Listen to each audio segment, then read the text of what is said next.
Hola, buenas. Estamos en el podcast de salud de Asunción Clínica con Diario Vasco y Saludalia y hoy tenemos con nosotros al doctor Sandro Saldari, jefe del Servicio de Urología de Asunción Clínica. Buenos días, Sandro. Gracias nuevamente por invitarme, Regina. Espero poder ayudarlos nuevamente con algo sobre el tema de estos difíciles como es la salud sexual. Seguro que sí. Hoy vamos a hablar de otro tema que preocupa mucho a los hombres, que son los problemas de eyaculación. Pues sobre todo la eyaculación precoz, pero también otros problemas como la eyaculación dolorosa u otros similares. Vamos a empezar. ¿Cuáles son, cuando hablamos de problemas de eyaculación, normalmente a qué nos solemos referir? Bueno, el problema de eyaculación no es más el más común por el cual el paciente acude, es eyaculación precoz, ¿verdad? Como dice su término, eyaculación precoz, vamos a decir, es un término que hay que valorarlo con el paciente, siempre lo digo yo, ¿no? Porque muchos pacientes pueden decir, yo soy eyaculador precoz y no lo es, o decir que no lo es y sí lo son. ¿Qué no es más? Es más, no poder mantener, ¿verdad? O eyacular antes, ¿verdad? De que el paciente lo desee, o antes de que se produzca una relación sexual satisfactoria, ¿verdad? Por eso lo digo así. En las terminologías dice, un eyaculador precoz es un hombre que no aguanta más de 1 a 3 minutos después de la penetración. Eso es lo que dice la teoría, pero eso no es 100% cierto, ¿no? Tenemos eyaculadores precoz de pacientes que si tienen una pareja, por ejemplo, vamos a hacer un ejemplo simple, una pareja que tiene una excitación normal, que es multiorgásmica y tal, y es posible que en 1 minuto de penetración sea suficiente y el paciente ha vivido toda su vida con esa pareja y no es eyaculador precoz. Pero después tiene otra pareja que la excitación es más complicada, no sé qué, y que necesita media hora para llegar a su orgasmo, entonces el paciente con 3 minutos no va a ser suficiente y se va a sentir eyaculador precoz. Entonces, en la sexualidad todo es un problema de pareja. Bueno, sí insistimos, lógicamente, que hay ciertos parámetros para hablar de eyaculación precoz. Sin duda que ocurra eso, ¿verdad? Que acabe muy rápido después de la penetración. Hay pacientes que acaban antes de la penetración. Hay pacientes que acaban solo con el estímulo visual. Son eyaculadores precoces, sin duda, ¿verdad? Hay pacientes que nos acuden a consulta por infertilidad a la pareja y después vemos que nunca han tenido una penetración adecuada porque el paciente eyacula antes de la penetración. Lógicamente está infértil, pero no es porque el semen esté mal o porque la mujer esté mal, sino porque no hay penetración y no hay eyaculación intravaginal. Entonces, un paciente que tiene eyaculador precoz no es fácil ni diagnosticarlo ni tratarlo. Nosotros en urología nos cuesta mucho tratar al paciente con eyaculación precoz. Anteriormente, todos los pacientes los mandábamos al sexólogo, porque siempre se pensaba que era un problema psicológico. ¿Qué pasó? De 10 que mandábamos, 7 regresaban igual.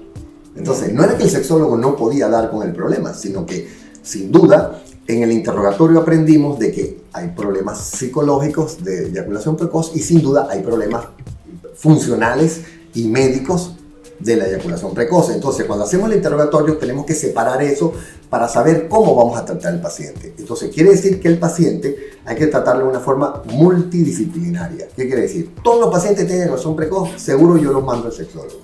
Sin duda. ¿Por qué? Porque un paciente que me reporta que tiene problemas con su pareja, porque no logra satisfacerla, que se siente ansioso, que tiene baja autoestima y tal, tengo que mandarlo al sexólogo, porque sé que la eyaculación precoz le ha dado además ese problema, pero tratamos de buscar las otras causas. Entonces en el interrogatorio vemos un paciente que ha sufrido abuso sexual de niño, un paciente que toma psicofármacos, un paciente que tiene otros problemas que cuando lo vemos inmediatamente sabemos que es un paciente para manejo psicológico, pero después tenemos que ver otras cosas. Entonces, ¿cuáles son? Bueno, como no sabemos realmente por qué se produce la eyaculación precoz, porque no lo sabemos.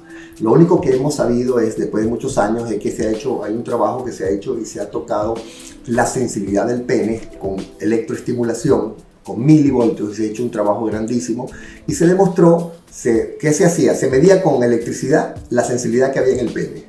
Y se demostró que los pacientes eyaculadores precoces tenían una sensibilidad muy, muy, muy alta. O sea, si una persona siente la electricidad a 6 milivoltios, ellos lo sienten a 1 milivoltio. O sea, que hay una razón física. Hay una razón física y funcional, ¿no? Lógicamente, un examen físico, un interrogatorio donde le hacemos muchísimas preguntas al paciente, si la eyaculación es siempre, si es con la misma pareja, si es también durante la masturbación, si de 10 veces cuántas veces ocurre, ¿verdad? Si es antes o después de penetrar, un montón de cosas, ¿no? Y lógicamente después de todo eso hacemos un examen físico también, porque hay enfermedades, por ejemplo, pacientes que tienen eyaculación precoz secundaria, porque yo trato de catalogarla, muchas formas de clasificar la eyaculación precoz, pero yo la catalogo solamente en primaria y secundaria. La primaria, que lo refieren desde niño, de toda la vida, y la secundaria, que es adquirida, porque así me facilita más cómo tratarla. Entonces, si tienen una prostatitis, por ejemplo, o una uretritis crónica y tal, pueden tener eyaculación precoz. Si un paciente tiene un prepucio fimótico, puede tener tendencia a tener más eyaculación precoz. O tener un frenillo corto, puede tener tendencia a tener más eyaculación precoz. Entonces, todas esas cosas hay que valorarlas para ver qué soluciones tienen, ¿no? Pero vamos a suponer que tenemos un paciente que no tiene tratamiento en este momento quirúrgico, ni de una fimosis, etcétera. Normalmente lo tratamos con 4 armas juntas, ¿no? Que son, 1, el tratamiento psicológico. 2, le mandamos una terapia que se llama ejercicios masturbatorios, que tiene una forma, se le explica al paciente que tiene que masturbarse 3 veces a la semana con unas características especiales, ¿verdad? Que es evitando la eyaculación, para reeducar el sistema neurofuncional a la eyaculación. Otra cosa que mandamos sin duda es los ejercicios de Kegel, lo que se mandan a la mujer, de contracción del piso pélvico. Esos ejercicios significa contraer el piso pélvico 10 veces, 3 veces al día. Eso también lo mandamos junto a el ejercicio de Kegel. Hay pacientes más complejos que no lo saben hacer y se lo podemos mandar a hacer. Hay una máquina, una silla que se llama sillón magnético. El sillón magnético, tú sientas al paciente en ese sillón, leyendo una revista, viendo televisión, y puede hacer 500 ejercicios de Kegel por sesión. Claro. Un sillón magnético, ahí se hace 2 veces a la semana o 3 veces a la semana, y eso es un aporte más para la eyaculación precoz. Otra cosa que hacemos, hay pacientes que le mandamos a usar preservativo. El paciente usa preservativos muchas veces con la baja y no tienen eyaculación precoz. Hay unos que, lógicamente, también que mandamos, a veces mandamos pastillas para la disfunción, porque ¿qué ocurre? Que hay pacientes que la primera causa de eyaculación precoz secundaria es la disminución de la dureza. Si la dureza baja, el paciente puede tener más eyaculación precoz. Entonces, mejorando la dureza, disminuye la eyaculación precoz. ¿Qué otra cosa mandamos? Lógicamente, a todos los pacientes que empezamos en el protocolo, le mandamos también una sustancia que se usa como antidepresivo.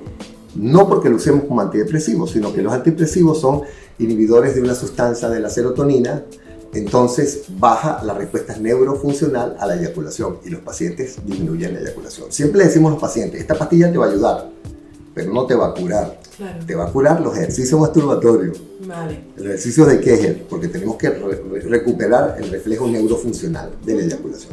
A los que le va mal le podemos dar también hasta tramadolor, analgésico. El tramal, uno de los efectos adversos del tramal es que produce retardo de la eyaculación.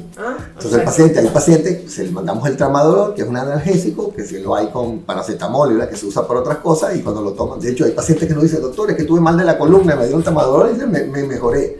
Ya los otros sabemos por qué, ¿no? Entonces, más o menos esto. Cuando todo esto falla, ¿qué hacemos? Bueno, hay también actualmente unos sprays analgésicos que se ponen en el glande para disminuir la sensibilidad.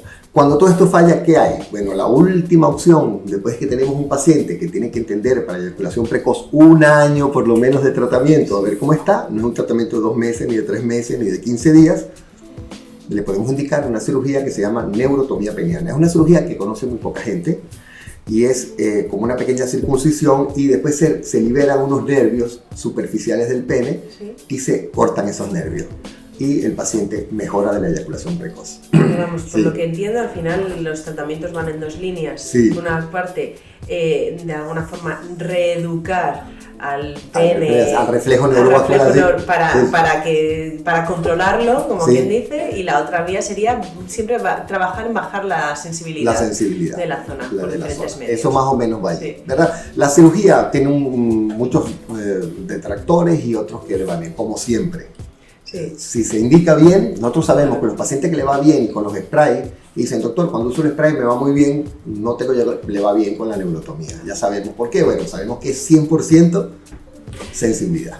Pues al final, y en resumen, lo más importante es acudir a la consulta si estamos notando un problema, y sobre todo acudir a una consulta donde se trabaje primero muy bien, buscar las causas y el origen de esto, y a partir de ahí buscar los tratamientos más adecuados. Que los hay los tratamientos, pero que más o menos tiene que entender que la eyaculación precoz es un tratamiento, no es fácil. Que es multidisciplinar y es difícil, y el paciente tiene que entender que tiene que cumplir varias cosas. Y muchas las tendrá que cumplir también con la pareja. Vale.